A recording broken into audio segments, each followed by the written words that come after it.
my editor said to me, okay, I want this really light. I want it this way.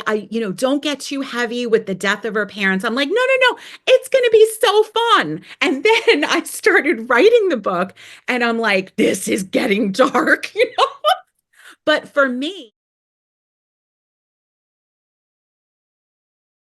Hi, everyone. It's Samantha Tennant, and welcome to another Fresh Fiction Video Book Club, where we are getting to know the authors behind all of the different books that we read. And tonight, I am so excited. Our author guest is Jennifer Probst.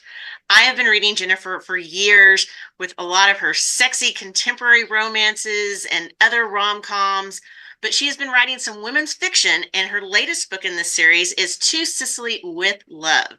Jennifer is a New York Times, USA Today, Wall Street Journal bestselling author of more than 50 books, I think, might be a little bit higher than that. And so, with that, let me welcome Jennifer. It's so good to see you, Jennifer. Nice to see you tonight. I am so happy to be here. Thanks, Samantha. It was fun to kind of get the end of what everybody was reading and kind of like chit-chatting. It's so fun to do that. Like I have a blanket over my legs right now because I'm in New York. It was literally snowing today. I'm like, what No is way. happening? Yeah, well, I looked at my office and my dogs were like running in, and I looked out and I go, that's snow. That's not even rain. And then my son came home. He runs track and he goes, Mom, I was running in hail. I go, where are we? Like, weather is crazy. We had hail in Dallas last night, but I'm in the midst of trying to figure out, okay, where am I going to start putting my plants in the beginning of gardening season? Yes. Yeah, it's crazy. I never know what I'm wearing in my closet, but it's that in between time. You know what I mean? And all I know is that it's coming. Spring is on the way, and I'm going to start leaving the house again. So I'm excited. Well, I don't know about leaving the house, Jennifer. I mean, we always want to know our authors are like tied to the desk almost and constantly writing. I mean, yes, you need to go out, get inspiration. Okay, we'll go with that. Yeah. But where do you find your inspiration? Because with this particular series, I mean, it is a departure from a lot of your other books. And I love the Italian setting. I mean, I love Italy in general. And so just being immersed in it with each of these novels that you've put out, what was it just you wanted to go to Italy a little bit more? Oh my gosh, this is so funny. So this is a really interesting story because I think it was about 5, 6 years ago. I was writing, romance, like small town contemporary, all of the romance, and the publisher's landscape started to change. And then suddenly they were like, "Well, we don't really want romance anymore. It's all about women's fiction." And I'm like, "What?" It's just like they're like, "Can you write women's fiction?" But this was so interesting. And this is what's so fascinating about being a writer. And I tell writers all the time, sometimes the stories that you kind of like have half composed or half like outlined or whatever, they need to season. And then they seem to, I trust kind of like when they come to me, like what I'm going to write. So what had happened is my mom turned 70 and she's never been to Italy. And we come from a big Italian family. My grandmother came from Naples. And so for her 70th birthday, we decided to take an all women trip. I went with my godmother, my 15-year-old niece, my mom, who was turning 70, and me. And we left the men home with all the children. And we went off on this adventure for like 13, 15 days on this Italian tour. And while I was through it, going through, all of these amazing places in Italy, I was also getting really close to my mom, seeing her in a different light, getting stories from my godmother, and also dealing with my 15-year-old niece, who was like my daughter at the time. So as I traveled, I wrote Our Italian Summer in like this idea that I had of three generations of women who are broken. Thank God we weren't broken. It was really lovely. But I thought, this what a trip like that can sometimes heal because travel is just so crazy and it could be healing and breaking. So anyway, I had this in my drawer for 5 years. And when the publishers are like, yeah, we don't want your romance anymore. Do you want to pitch me a women's fiction? I'm like, I got something and it's set in Italy. They loved it. and they said, we want to brand you like the Italy author instead of like the Cape Cod beach house author that we all love, the beach houses, the renovations, all the things. So they're like, we're good, you're going to go that route. And that's really what happened. It opened up the door. That book opened up the door. And each time I showed up for the next book, the only thing that links the series, they're all standalone. So a lot of readers are like, oh, do I have to start with Our Italian Summer? No, the only thing that links them is that they're all set in Italy. They're all separate stories, separate characters, so you can kind of like bop around. So that's really how the whole thing like led into it. And I mean, the Italy setting is almost its own character throughout the books, also, and especially in this latest. I mean, yes, she's meeting her family, but there's the connection with all of the food and just the heart of Sicily, and because the different areas of Italy are also quite different in and of themselves. Yes, exactly. So what was interesting is I had traveled all the other places in my other books, Lake Como, the other, but I had not been to Sicily.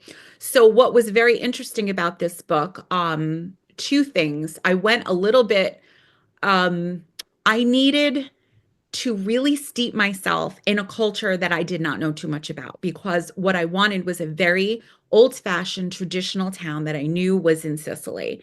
And it started with so much research. I talked to so many people, so many readers with relatives in Sicily in these tiny small towns. And I did a lot of like kind of combining to see where is the perfect place to set it. So I came up with Luca Sikulas because it is very it's one of the ones that you would say, oh, don't go into that parent's house, you'll come out married. You know what I mean? Like it's a very traditional. But I also wanted to set it close to something where the younger people could have jobs and restaurants. And so that was perfect for Shaka. So I went into a deep dive. And when I tell you, at certain points, I would come in and my husband was making dinner. I'm like, I'm so tired of Sicily because I lived in Sicily like every day. Like I was watching videos, I was reading menus, I was reading blogs. I was so deep into the culture. I literally spent one day learning how to make olive oil from the olive oil farm, how to make coral jewelry, like how to do wine. I wanted to know everything because to me, exactly what you said, Samantha, is I wanted it to be a character.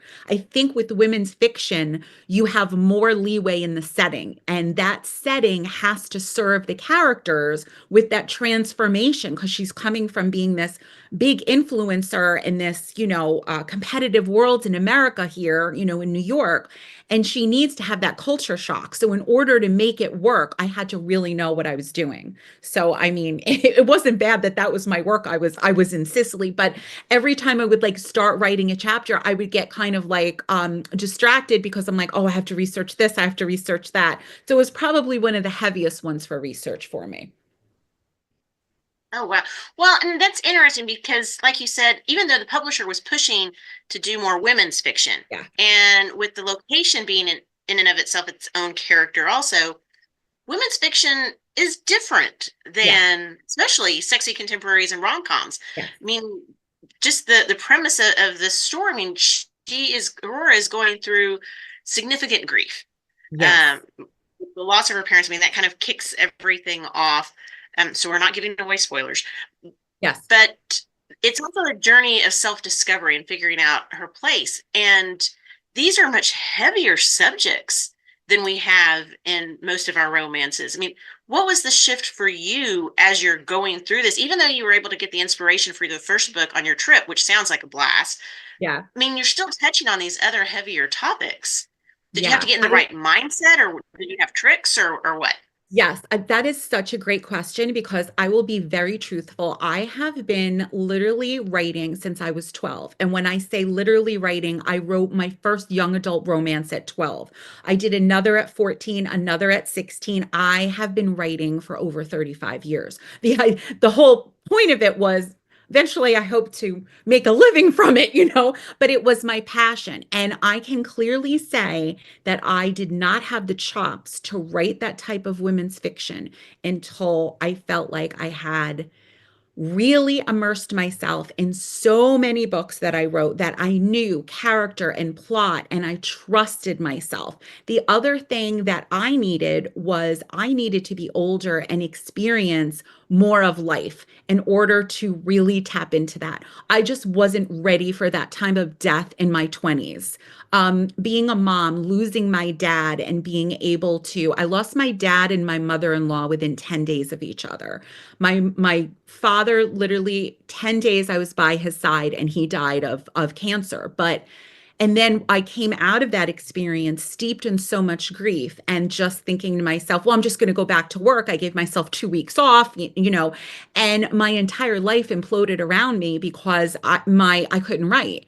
And really diving back into those hard experiences, whether it's illness or death or fighting with siblings or however, or, motherhood, I needed to really steep into those emotions. So when I went into women's fiction, I was ready. I trusted my craft. I had written so many books before, and I knew I can go there also as a writer because there was a lot of depth to it. And I remember it was funny with the Sicily book, my editor said to me, okay, I want this really light.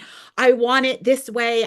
Don't get too heavy with the death of her parents. I'm like, no, no, no, it's going to be so fun. And then I started writing the book and I'm like, this is getting dark, But for me, what I love to do is I have an outline, but writing the book is my discovery. I'm what you would call a pantser. You know what I mean? I don't plot. So I have like a general idea. And as I was getting into the book, I was like, this is not what I promised.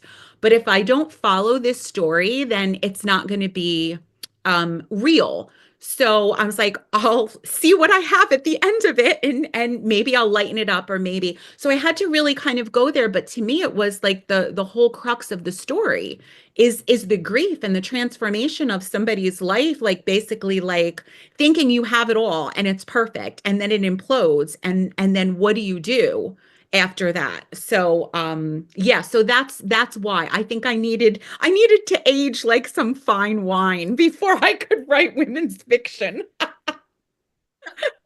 I think that's so true. And it's interesting how you put it that way because I think with a lot of the women's fiction that I resonate to, they are older characters. Yeah. And yeah, if you had a bunch of 20-year-olds going through some of this, it'd be kind of like, oh, really? Is it really the end of the world for you? I mean, Yeah. you've got all this stuff ahead. But we are of that age now where we're losing our parents, friends and family are going through health crises. And sometimes it is at a turning point of, okay, what else? What are you going to do? Or these big discoveries? I mean, again, I still love the rom-coms Yeah. and the pure romance elements. Yeah. Me too. And that's like the point you've got to be in the right mood, right? As to Yeah. which direction are you going to go? Yes, because it takes about a book like that was a 6 monther.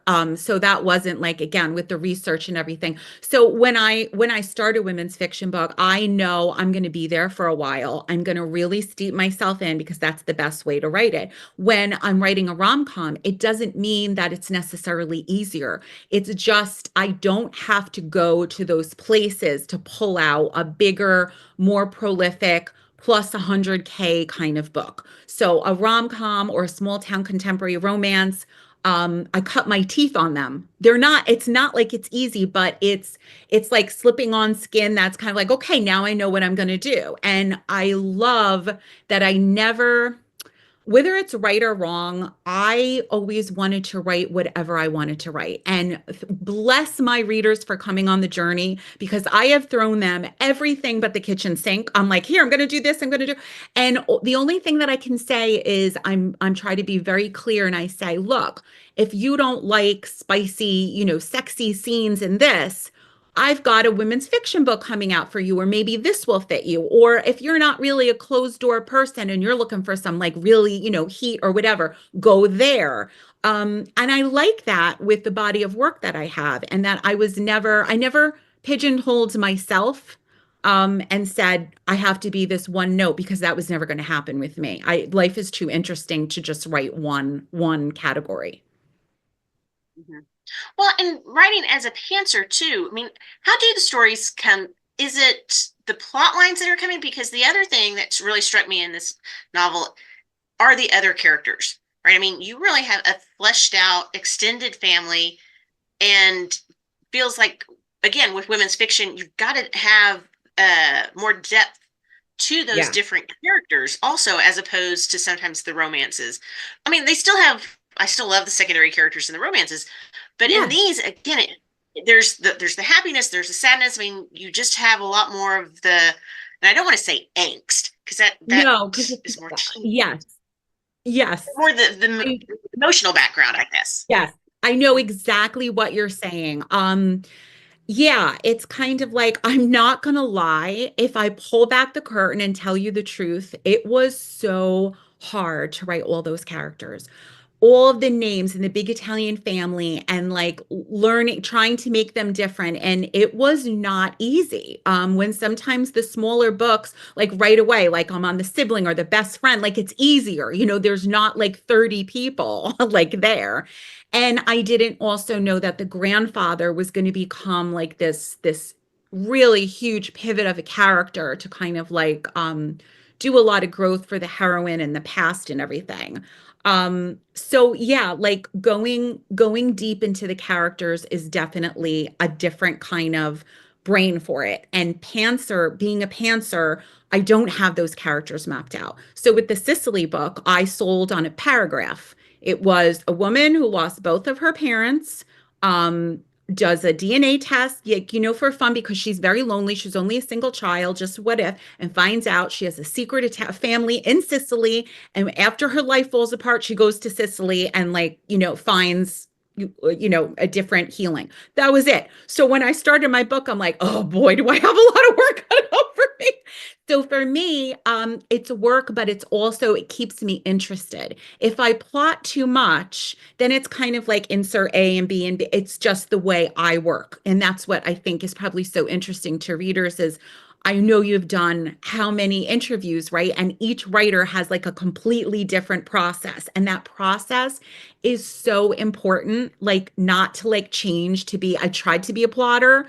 I wanted to be more organized and I took a Jennifer Cruzy craft outline and for 2 weeks I bought like sticky notes in every single color and a plotting program and I spent 2 weeks trying to be a better writer and I didn't write a word because my muse was like, no, we don't do it this way. So the minute I started just showing up at the page and like figuring out what happens as I go, that to me is just my process. And then what happens is the first half is really, really hard for me. I do a lot of struggling, and at about the 65% happens every time. All of a sudden, I know everything and I chase the story. And that's when my husband just throws food in my, office and says, we'll see you whenever you come out. And then by the end, I know my characters and I can go to the beginning and then I know right away she wouldn't do this. This wouldn't happen. I know exactly what I'm doing. So it's almost like writing is almost like reading a book. I don't know what's going to happen. And it's kind of crazy, but that's just how I've always written. And I admit, sometimes that drives me nuts when I hear authors say that because I am trusting you to take me on this journey. And you're like, I don't really know where I'm going. No, not at all. I think what we promise you, my love, is that by the time it is out there and not mine anymore, I got you covered. But like, you don't need to know Yes. the mess behind, what happens before. I need to focus on the finished product. Okay, okay.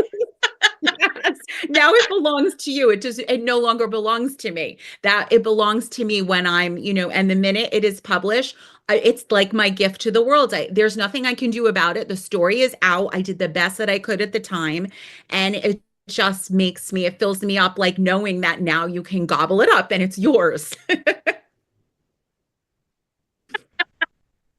Well, you haven't done me wrong with any of the books so far. So I will continue to trust you, even though I've now had this peek behind the curtain. It's okay. Thank you for doing that. And don't tell my secrets to Well, too Jennifer, many. no, no, we're not going to tell anybody. Never mind, this is going to be posted on YouTube and podcasts. It's okay. That's right. Okay. It's out. We keep the Oh, I real love it. secrets for the after hours Q&A. Don't Yes. worry. Okay. Good to know. But with that, I do want to switch over to what we call our fresh fiction facts, Okay. series of quick questions off the top of your head. Okay. Okay. Yeah. Who would you most want to be stuck in an elevator with? Oh, I choked on my first question.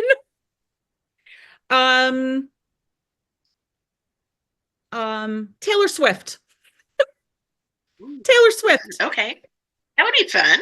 To go with Just that. sing All to right. me. I'll learn all of her business secrets. And yeah, I'm a huge Swiftie fan. So just that's literally at the top of my head, not thinking too seriously about it. Yes. That works. Okay. Other than books, what is something that you own a ridiculous amount of? Journals and pens.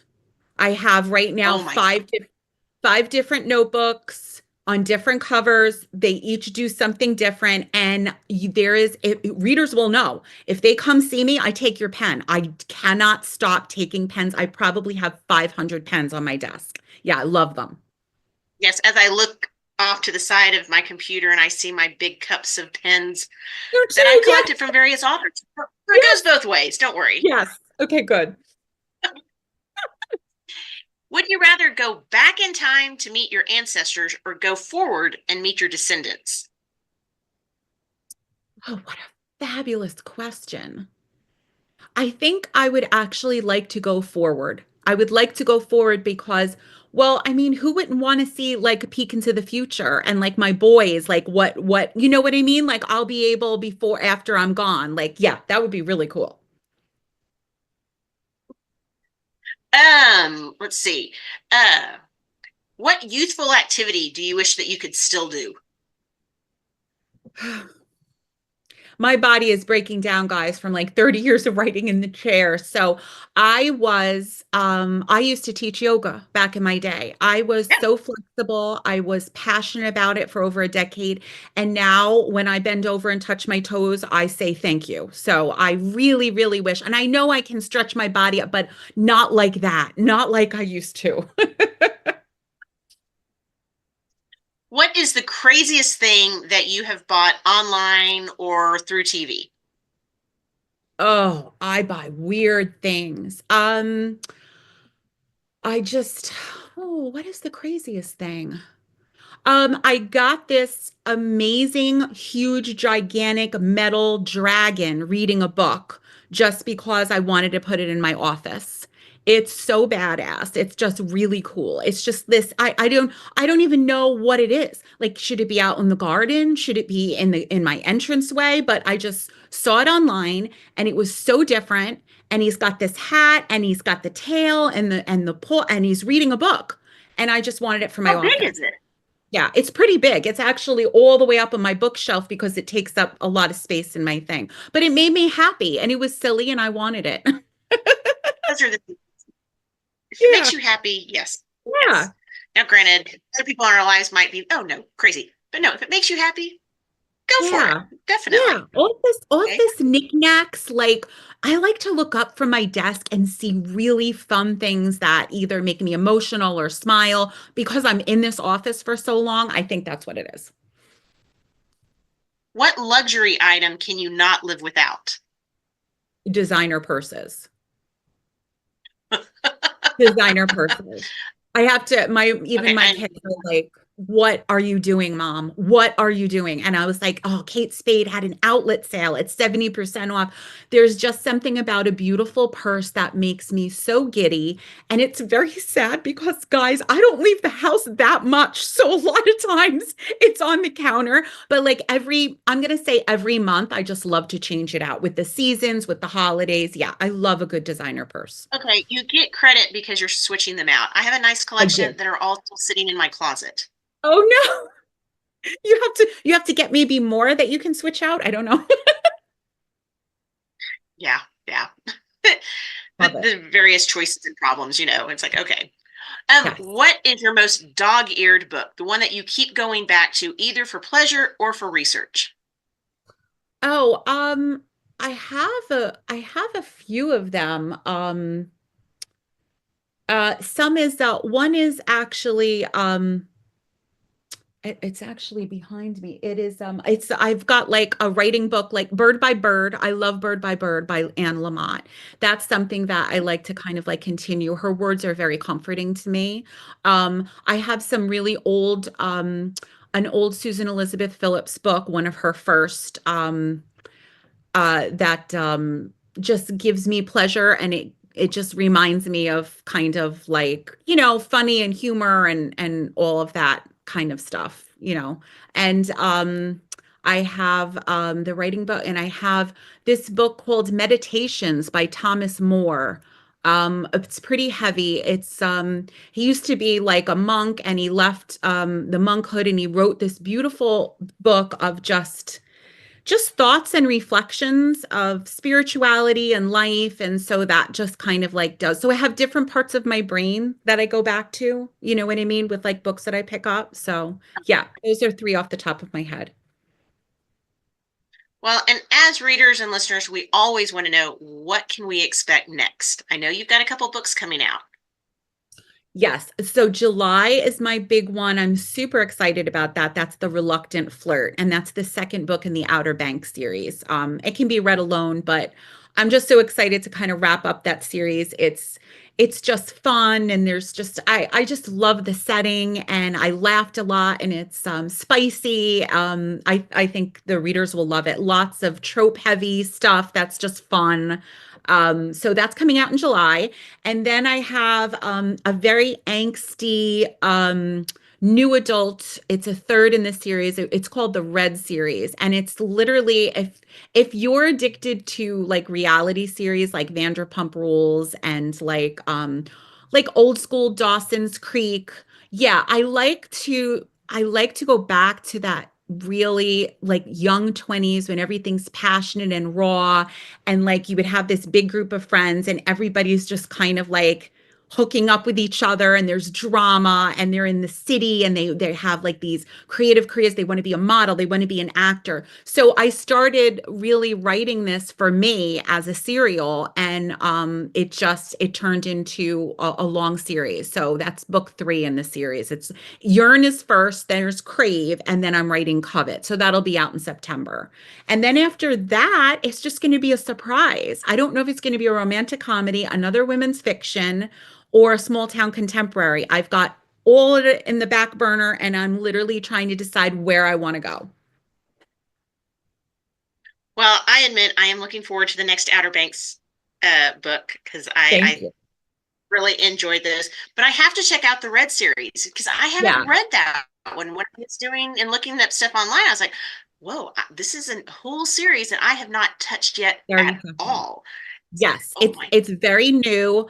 And it wasn't like out in the stores at first because I did it on Kindle Vella. It was a serial book where I did a Okay. chapter to two a week. And then what had happened is I had two huge books with it. So I decided to do that and keep writing it. It just kind of like went that way. And then it ended up going into my store. Now it's on Kindle Unlimited. And I will okay, so you're ready just on this. And anybody else in the world who's watching, there's going to be a huge sale on it. So just wait until, oh, could it be April 2nd? And then you can get a nice sale on it and go right in. So that's a little tidbit. Fantastic. Well, with that, where is also the best place for all of our readers and listeners to keep up with you and find out what all is going on?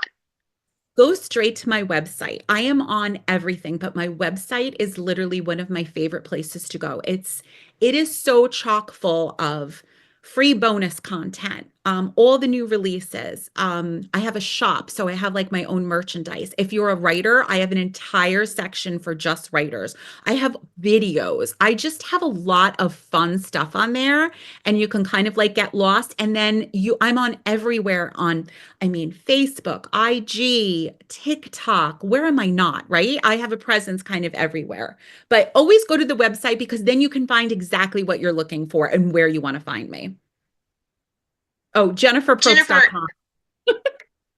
the, Yeah, providing the sorry. actual website sometimes is helpful, right? Yeah. jenniferprobst.com. Super simple.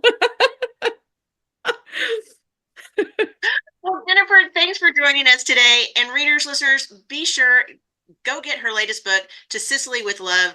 I mean, it is going to just pull your heartstrings, but you are going to so enjoy the journey. Jennifer, it was so good to talk with you. It was a lot of fun. I had so much fun. Thank you so much for having me. Thanks.